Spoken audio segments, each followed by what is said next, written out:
Hello and welcome to the latest EnvCast episode. EnvCast is a Society for the Environment podcast, bringing you environmental professionals in conversation each month.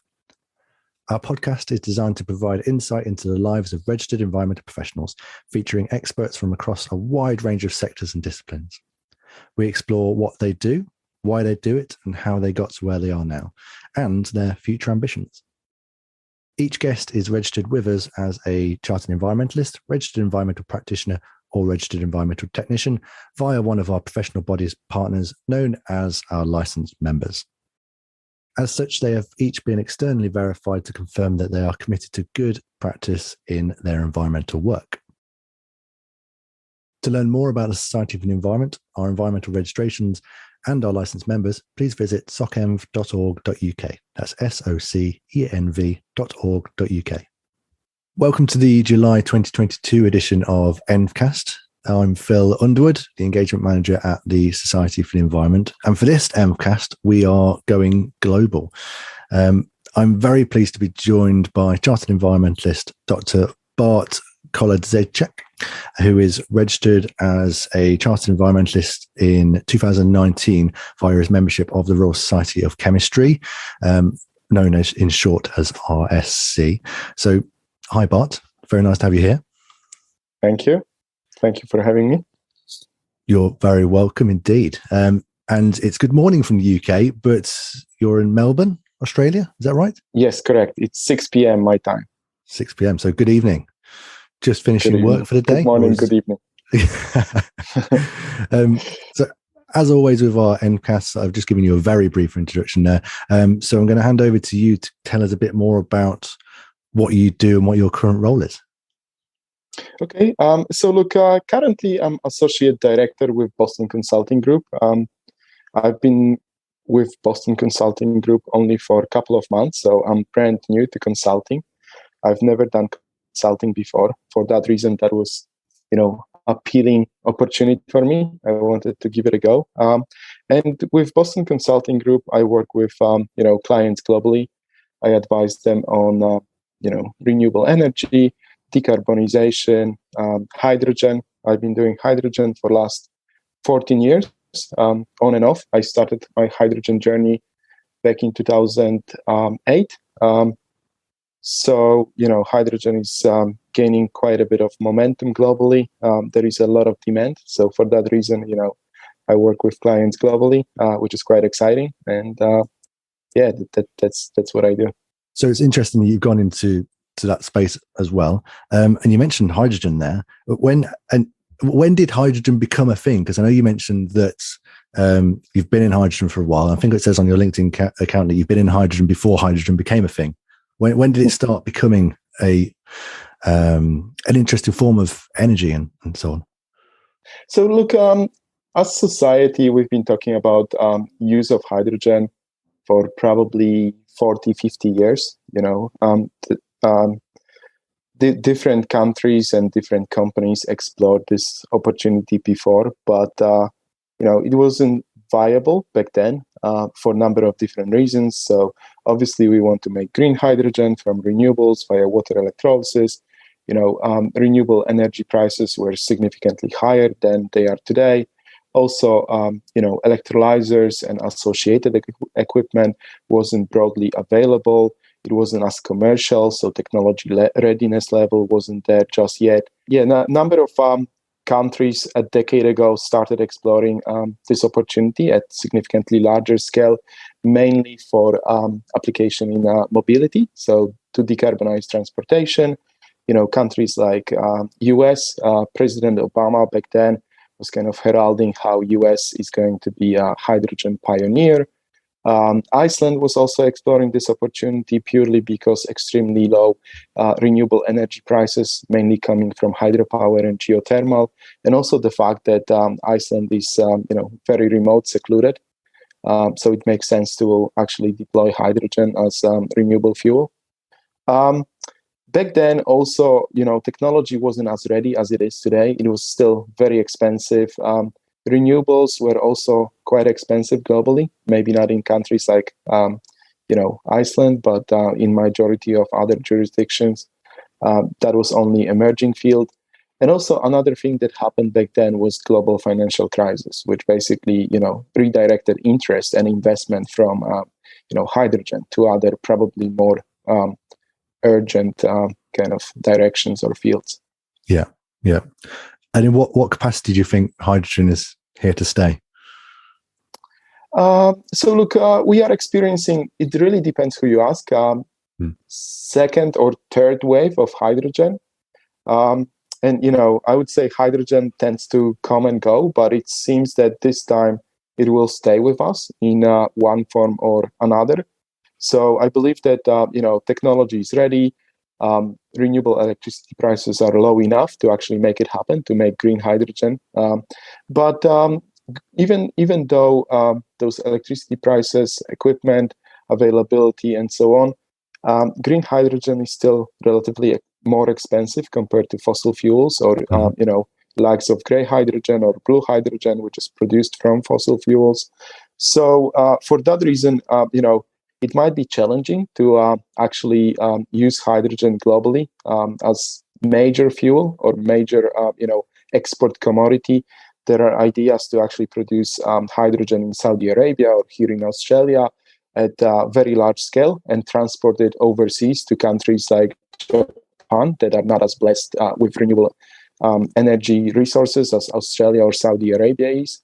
So that's quite interesting concept, but it's still very expensive. There are probably some applications where hydrogen will play a major role. So niche applications, for example, mining can be one of those. Here in Australia, most of the miners are actually in very remote areas, in the middle of the desert. Yeah. Bringing, diesel or other fuels to those remote areas is quite expensive and also logistically complex. For that reason, hydrogen produced locally can play a major role to decarbonize mobile applications like, passenger vehicles, but also those very large mining trucks and other mining equipment, mobile equipment. There are also probably opportunities to use hydrogen or displace gray hydrogen with green hydrogen in applications where hydrogen is already used. So, today we use hydrogen for ammonia production, but we also use it for hydrogenation of crude oil. So funny enough, we use hydrogen to make fossil fuels. There are also some emerging applications, for example, in steelmaking, where we could displace coking coal with hydrogen or green ammonia as green reductant. So instead of using coal, we would be using hydrogen to actually, remove that oxygen from iron ore or other ores. And by doing so, we would, end up with pure metal. So effectively reduction process. And on the face of it, that kind of change sounds like a useful change for the environment, or am I looking at it too simplistically? Well, I would say definitely useful. So when you look at, global steel production today, it really depends who you ask. Some sources claim that global steel production is responsible for roughly 7 to 8% of global CO2 emissions. So that's quite significant. Ammonia production itself is responsible roughly for 1.8. And then, fossil fuels, obviously they are bad. They emit lots of CO2. But if we can actually use green hydrogen instead of that gray hydrogen used today in, refineries, that could decarbonize, at least to some extent, this, industry. So there's lots of possibilities for hydrogen, but I take it that you're not expecting hydrogen-powered personal vehicles to be taking over the rise of electric vehicles anytime soon. Well, if you asked me 3 years ago, that battle was still kind of uncertain. But right now, it seems that battery electric vehicles are winning. So there are a number of reasons for that. They did not require the same infrastructure as hydrogen would require. So, you can basically charge those vehicles at home. Obviously, they don't require the same infrastructure today, but, we are not talking openly about what's going to happen when electric vehicles reach certain market penetration. Effectively, our energy grids are not capable of taking that additional, quite significant load. There have already been cases in UK and I believe in China where, couple of neighbors in the same neighborhood bought battery electric vehicles and they started charging them the same time and the entire neighborhood went blackout. Yeah. So obviously, that infrastructure today doesn't require significant investment, but in the future, to actually move away from fossil fuel vehicles or combustion vehicles, if you like, to battery electric vehicles, we will need significant investment to upgrade that existing grid. Okay. Right. Well, we've gone into a little bit of depth in terms of hydrogen, but going back to your new role with Boston Consultancy Group, you said that you haven't been in consultancy before, but you've gone in at associate director. So what kind of requirements did you need to have? What kind of requirements did the role have that you needed to fulfill to be able to start that position? What experience? Sure. So I think, what made me kind of unique for that position was my industry experience. Directly before joining Boston Consulting Group, I was with Fortescue Metals Group, another group.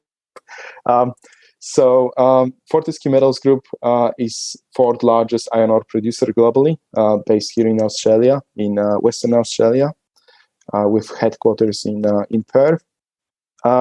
Fortescue Metals Group decided at one point to decarbonize its mining operations, but also diversify into other revenue streams. Initially, that was mainly in mineral resources space, so to support battery electric vehicles through extraction of mineral resources like lithium, copper, nickel, and cobalt, and a few others. And later, the leadership decided that the company might be uniquely positioned to actually enter this emerging space of green hydrogen, green ammonia, and other green commodities. So that's when I joined the company. I've been with Fortescue for 3 years. I acted as chief scientist. I developed some innovative technologies. I was working on green steel production, so that's actually quite unique process, emerging process, if you like. And before Fortescue, I was actually with a couple of other companies, startups. I did work for a startup in Singapore that manufactured electrolyzers to actually produce hydrogen. I did PhD in catalysis, mainly for hydrogen production and fuel cells, but also for solar panels. I worked with UN and a few other international organizations to advise them on different environmental challenges, including nano waste, synthetic biology, what to expect from those emerging fields, and how to basically act to minimize their kind of harmful effect. So it's fair to say that the science of what you do is key to your background, and obviously you're a member of the FRSC. So science is key to what you do, and with that broad range of experiences within industry, those two combined, that set you up quite well for this position, by the sounds of it. I guess so. And look, in the past, I have also done BD. So business development through a number of different roles. I guess it's a mixture of different experiences from the past that made me unique and kind of appealing for this particular role. Well, I assume that in consultancy, and this is talking of someone who hasn't been in consultancy, but you work with various different clients, and they all have different challenges. And the fact that you've been in various different companies and you've overcome some of those challenges already, and you're able to think about the different processes involved for different scenarios, and by the sounds of it, different countries as well, that must hold you in good stead for something like a consultancy role where it's, I assume, quite varied in what you'd be doing. Yes, definitely. And look, many of those companies, as you mentioned, face the same challenges that I faced previously in my professional life. I address them either fully or to some extent. So, I basically draw upon this previous experience and try to help my clients. Yeah. So what are the kind of challenges that the clients are coming to you with that you're trying to help them with? Look, all sorts of challenges, mainly decarbonization related or renewable energy related. Hydrogen is probably quite unique because, it's still emerging. It has been done previously, but at very small scale. Now we are talking about, international hydrogen trading, production at very large scale. So many of those companies, they want to explore this new opportunity, but they don't have skills or internal capability to do it. Mm-hmm. For that reason, they come to us for advice and guidance. Okay, that makes a lot of sense. Now, obviously, you've only been where you are at the moment for a couple of months, but thinking about both your experience currently and in your various other roles, what kind of is there one project highlight that sticks out at all? Look, I really like those roles that involved startups because in those startup roles, you start from scratch. You try to establish something from nothing. Initially, you play many different roles, so you do all sorts of things. That diversity is actually quite exciting. At the same time, you grow every day, and you basically see how this company, how the team is being established, and so on. So it's actually quite fulfilling. I would say that even though Fortescue is one of the largest Australian companies, top 10 Australian company with market capitalization of, I think, $65 billion today. What I've been doing initially at Fortescue, establishing this hydrogen team, was also like a startup. I was entrepreneur within a very large corporation. So entrepreneur or intrapreneur, because we're basically establishing completely new business. So that was also exciting. I really liked my work, recent work on green steel production. We have developed a unique process. We started from very small proof of concept. In very short period of time, we got to a working prototype, and then we tried to scale it up. There were a number of other issues and challenges. We had to basically address, regulatory issues, compliance issues, scale up, many different engineering issues. Once you prove a concept, there are so many other challenges that you need to address. Scale up, growing team is sometimes challenging because if you try to do it too fast, it may not be the best way. So that organic growth is probably a better kind of pathway to get there. Do it slowly, but organically. And I think you've mentioned there a few key points of being a chartered environmentalist, really. You've got the scientific background, you've got the experience of implementing those areas of expertise, but it's also about building the team around you, being able to lead and being able to direct your team in the right direction towards a more sustainable outcome, I suppose. And it sounds like you've been doing that in a variety of roles that you've been in. Is that fair to say? Yes, it is. So it's always part of your journey. You can do as much yourself, but if you want to make a change, you will never be able to do it yourself. So making a change is always a team journey. Yep. Do you feel like you've made a difference in the roles that you've had? Yes, I believe so. So, I guess on a number of different levels. So, environmentally, definitely raising awareness, developing myself, developing my teams. I feel like I made a change across number of different aspects and number of different fields. So, it's quite fulfilling when I think about it now. Good. Well, hopefully that'll continue. You've mentioned that, I've noticed as well that you've worked in quite a few different countries. What are have you noticed particular differences in the different areas that you've worked in terms of the way the environment is thought of, or certain aspects of your expertise are thought of, like hydrogen or nanotechnologies? Is the perception different depending on where you're working?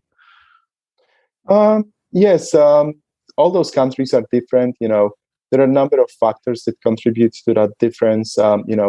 Governmental view, historic views, society also contributes to that. Also, there are probably geographical factors that contribute to those differences. Every country is very different. Most of them speak different languages, and you basically have to adjust and basically blend in. Same time, by doing that, you actually develop yourself because you become more agile and more flexible. So I guess I lived in 11 different countries, including the likes of Spain, Iceland. I've been to China. I lived in China for a short period of time. Singapore, Australia. So US as well. Very broad range of geographies. Yeah. Each of those countries was very different. I guess who I am today is basically a superposition of all those experiences from the past. Yeah, I mean, there must be some huge differences there. I guess from the little knowledge that I have, but Iceland with all of its renewable energy through geothermal activity and so on, and then as far as we see in the press in the UK, for example, Australia are let's say not so keen on going renewable. Maybe that's just a press perception of it. So there must be huge amounts of different challenges there.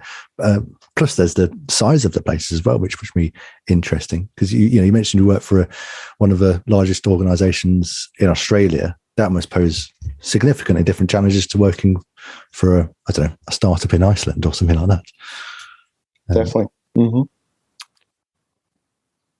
So, do you generally see the agenda of taking the environment into consideration? Is that becoming more of a upward trend in every place that you've been to, or again, does it change quite a lot?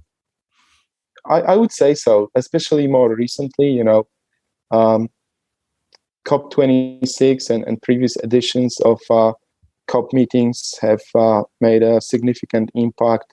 Not only COP, but also other international meetings.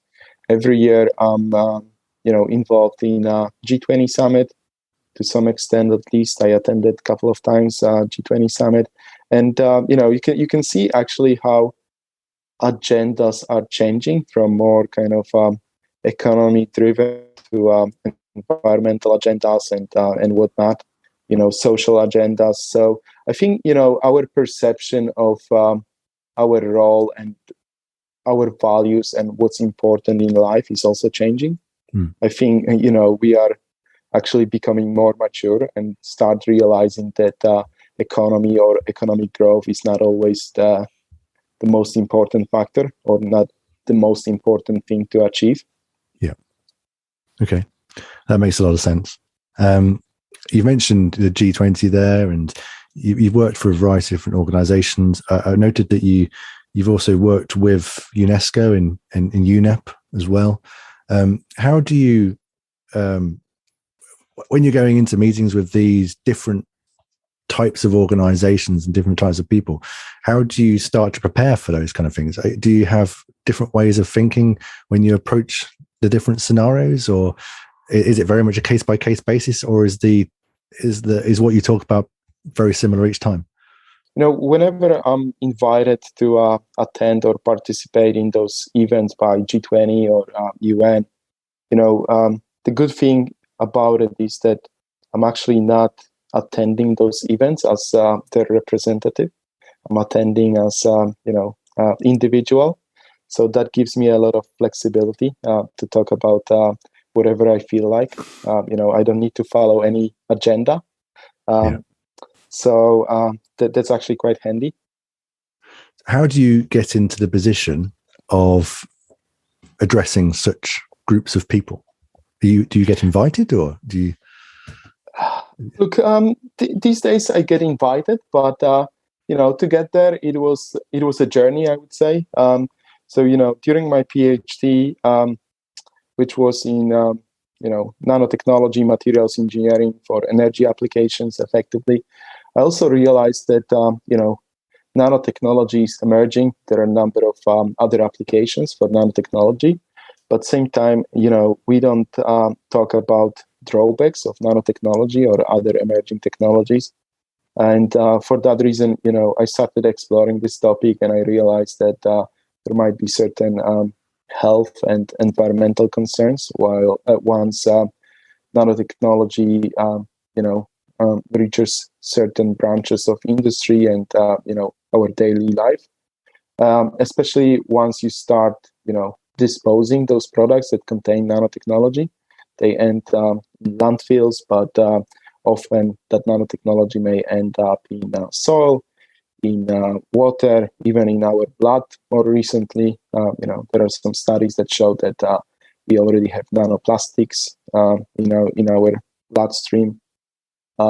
So I basically started exploring this topic, and I reached out to UN.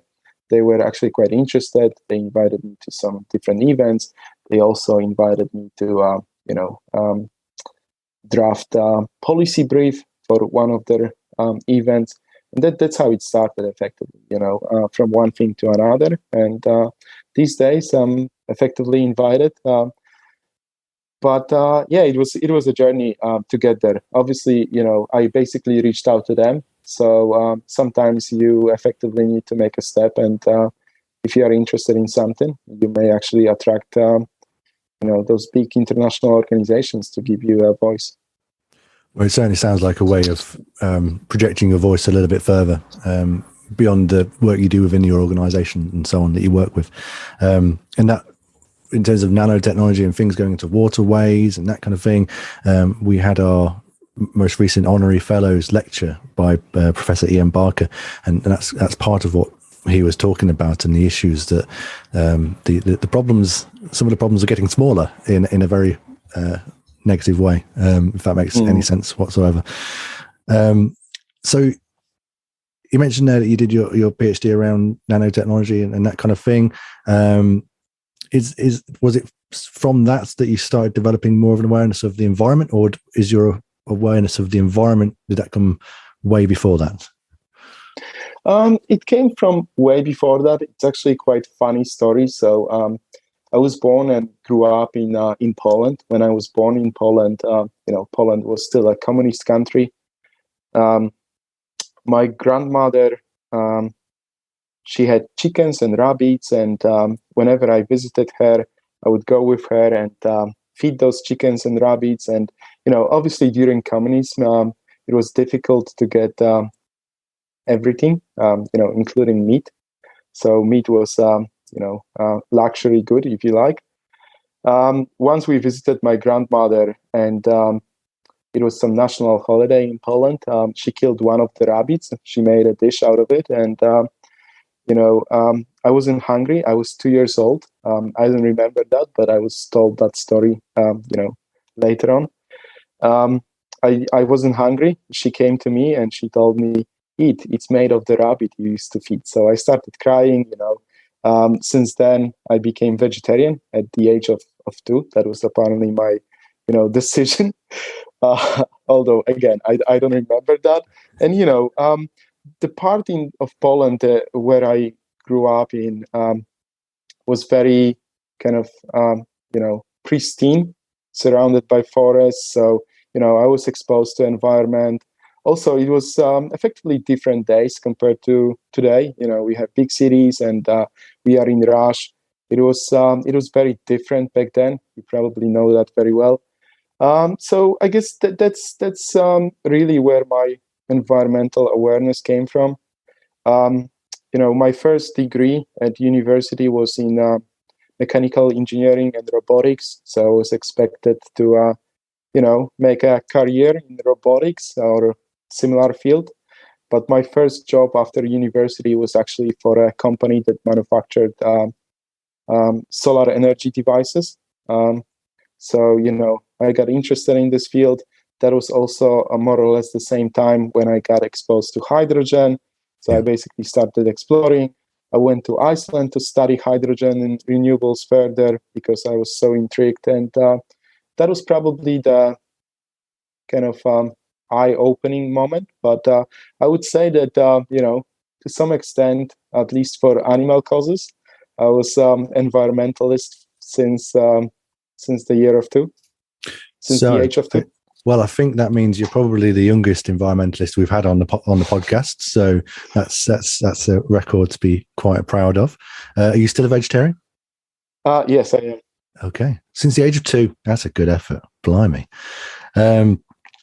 Okay, so I was going to ask you, why did you choose this profession? But by the sounds of it, you did your mechanical engineering degree. You went into work for an organisation related to solar panels, and that's the path you started to go along.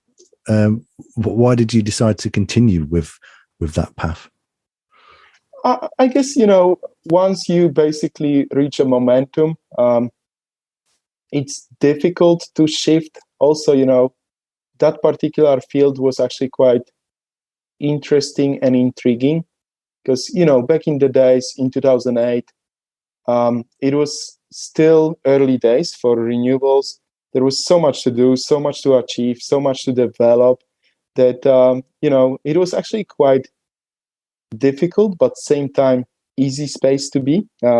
Easy in the sense that, you can achieve so much because it's very immature. And then, once you basically start in one particular field, later on, it is more difficult to shift in general. Although, throughout my career, I actually have done so many different things that, I actually believe that it's not necessarily true. You can easily shift if you want. You can basically change your career.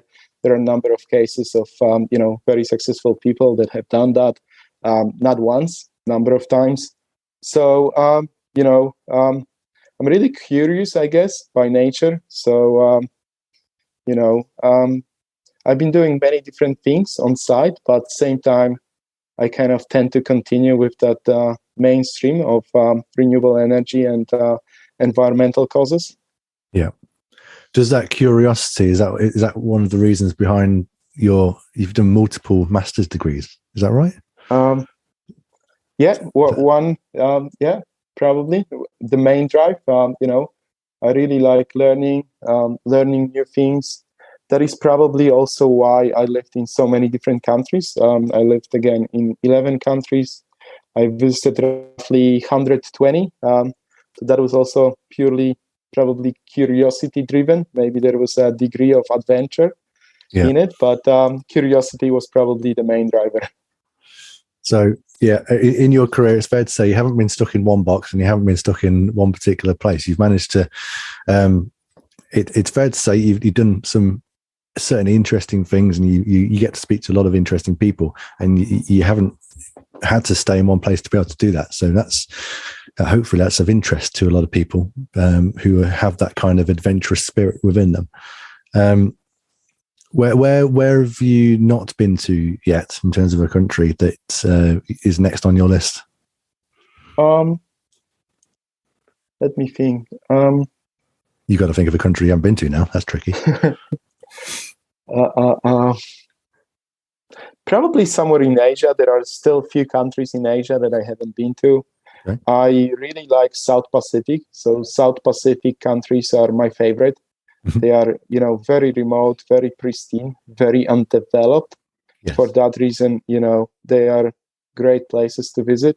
I've been to many of them, but there are places that I probably would like to go, like Cook Islands or Tonga. Maybe this year for Christmas, we will travel to one of those with my wife and my son. Fingers crossed. Well, that sounds ideal and something we can all aspire to. I think a holiday in the Cook Islands sounds fantastic. And who knows, you'll probably end up living there, but we'll see. We'll see how that goes. So going on to a slightly different topic, but sticking with your professionalism and the fact that your career journey has developed in this way, you became a chartered environmentalist 3 years ago. Why did you do that? Look, I think it's a great recognition. It's not that I was seeking that recognition, but I wanted to see where this network can take me to, and obviously, one of the places that it took me to is this interview with you today. But look, I've done so many things in environmental space. I'm a member of many different organizations, including IUCN, so International Union for Conservation of Nature. I'm actually a committee member. I've been actively involved in a number of IUCN events, meetings. I also co-authored some of the reports and papers. So it's basically a great network, whether it's network of chartered environmentalists or organizations like IUCN or UNEP.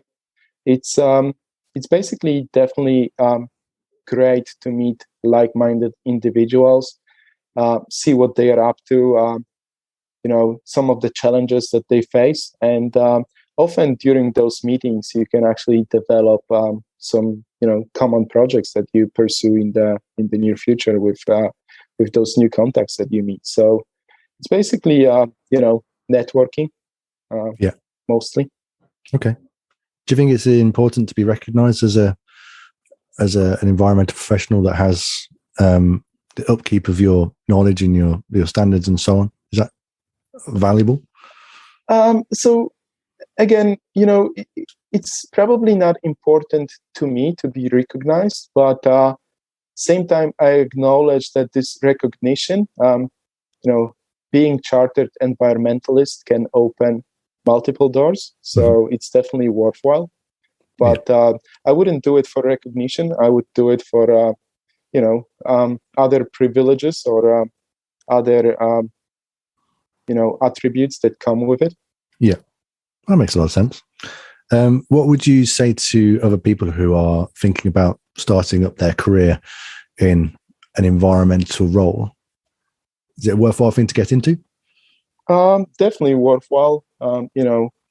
It's actually picking up. Environmental causes are gaining significant momentum. We are facing climate change. We are also facing a number of other issues. It's also quite interesting because when you think about it, we are trying right now to reduce impact of climate change, but also biodiversity loss and so on. We are trying to achieve that. We are trying to move away from fossil fuels to something more sustainable, like solar panels, batteries, etc. But when you think about it, those new solutions are probably more sustainable, but not necessarily sustainable or fully sustainable. So we are already facing certain challenges. Those technologies reach end of the lifetime.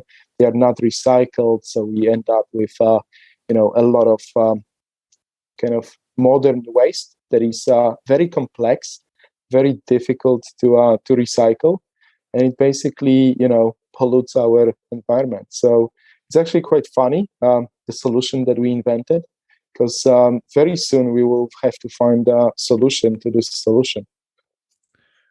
Yeah, it's an ongoing cycle until we find the technology that it's completely ongoing and won't need to be continuously recycled. But so it sounds like there's plenty of challenges out there to still be addressed. And given the current upshift in the agenda, I would imagine there's jobs available in those areas to try and sort out those problems and make quite a difference. Definitely. I would say, look, do it. You will never be too late for it. There will always be something to do. Yeah, true. So what's next for you? What's Look, I'm enjoying my current role. Also, I spend a lot of time with my son. So, in my previous role, I traveled quite extensively, especially in 2020 during COVID peak, COVID pandemic. We actually traveled globally with Fortescue. We visited nearly 50 countries to, meet with governments and also other parties to, sign very big agreements for renewable energy developments globally in most of those countries. I myself went to 33 countries. That was a great adventure. At the same time, I traveled continuously for 5 months. That was during COVID peak. Also, some of those countries that we went to probably not necessarily holiday destinations. So there was a lot of, challenge. When I left Australia for that trip, my son was actually 6 weeks. So, I missed most of his early childhood. So now, I'm really enjoying time with him. I go with him to a swimming pool. He's very adventurous. He's very curious. So I can see how, in the future we may travel somewhere together. But that's probably my main kind of agenda for the moment. I really enjoy my work with Boston Consulting Group. So for the time being, I will probably continue doing it. Well, it sounds like you're heading for a better work-life balance. And given that you've got a young one with you now, that sounds like a good idea. Okay, we always end our podcast with one last question. If you were able to influence world leaders for a day, what would be the first thing you'd do? Look, we discussed some of that previously. I've been to some really interesting events where you get exposed to those world leaders. You may try to influence them, but having participated in some of those events and engaged with those world leaders, I would say, if you want to do something, just do it yourself. It's probably easier that way instead of relying on someone. If you want to make a change, be that change yourself. So your message to world leaders would be to possibly ignore world leaders and get on with it yourself. That's not a bad idea. Pretty much, yeah. Excellent. Good. And hopefully they'll listen to the things that you've put in place, and then they'll be able to push that forward themselves. But we'll see. Okay.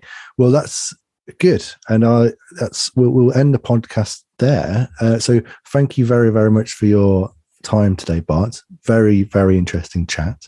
And hopefully we'll speak again soon. Definitely. Thank you for having me. It was a pleasure. I very much hope you enjoyed this month's EnvCast episode. If you are curious to hear more about the Chartered Environmentalist, Registered Environmental Practitioner, or Registered Environmental Technician registers, please take a look at our How to Become and Why Become recorded webinars on our website, socenv.org.uk, or you can find them on our YouTube channel. Just search for Society for the Environment, where you'll find a variety of environmental webinar series and various different insights from our registrants. To keep up to date with all the Society's latest news, you can follow us on Twitter and Instagram and LinkedIn. Twitter and Instagram is @SocEnv_HQ. And on LinkedIn, you search for Society for the Environment with SocEnv in brackets. We release a new episode on the first Wednesday of each month. So if you're interested in our future podcasts, please subscribe to hear more from us. You can subscribe and review through a variety of platforms such as Apple Podcasts, Spotify, and Castbox. Thank you for listening or watching on YouTube. We look forward to the next episode next month.